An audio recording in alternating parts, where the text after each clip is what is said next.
एक छोटे से गांव में अर्जुन नाम का एक गरीब लड़का रहता था। उसके पिता एक साधारण किसान थे और माँ घर का काम संभालती थीं। परिवार की हालत बहुत अच्छी नहीं थी, लेकिन अर्जुन के मन में बड़े सपने थे। वो पढ़ लिख कर एक सफल इंसान बनना चाहता था। गांव के कई लोग अर्जुन का मजाक उड़ाते थे। वे कहते, गरीब का बेटा क्या बड़ा बनेगा। लेकिन अर्जुन इन बातों से कभी निराश नहीं हुआ। उसे अपनी माँ की एक बात हमेशा याद रहती थी, बेटा, मेहनत का राज यही है कि कभी हार मत मानो। अर्जुन रोज सुबह जल्दी उठता, पहले अपने पिता के साथ खेत में काम करता, फिर स्कूल जाता। स्कूल से लौटकर वो घर के कामों में मदद करता और रात को देर तक पढ़ाई करता। कई बार थकान से उसकी आंखें बंद होने लगती, लेकिन वो अपने सपनों को याद करके फिर से किताब खोल लेता। एक दिन स्कूल में परीक्षा हुई।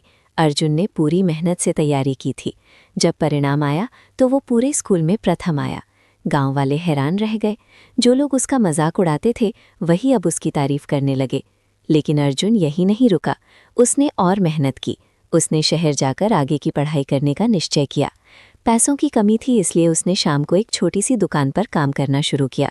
दिन में पढ़ाई और रात में काम। उसका जीवन संघर्ष से भरा था। कई बार उसे लगा कि सब छोड़ दे, लेकिन फिर उसे अपने माता पिता की मेहनत याद आती। वो सोचता, अगर मैं हार गया तो मेरे सपने अधूरे रह जाएंगे। यही सोचकर वो फिर से जुट जाता। सालों की मेहनत रंग लाई। अर्जुन ने बड़ी परीक्षा पास की और एक सम्मानित अधिकारी बन गया। जब वो गांव लौटा तो पूरे गांव ने उसका स्वागत किया। उसके माता पिता की आंखों में खुशी के आंसू थे। अर्जुन ने गांव के बच्चों के लिए एक स्कूल खुलवाया और कहा, सफलता का कोई शॉर्टकट नहीं होता, मेहनत ही असली राज है।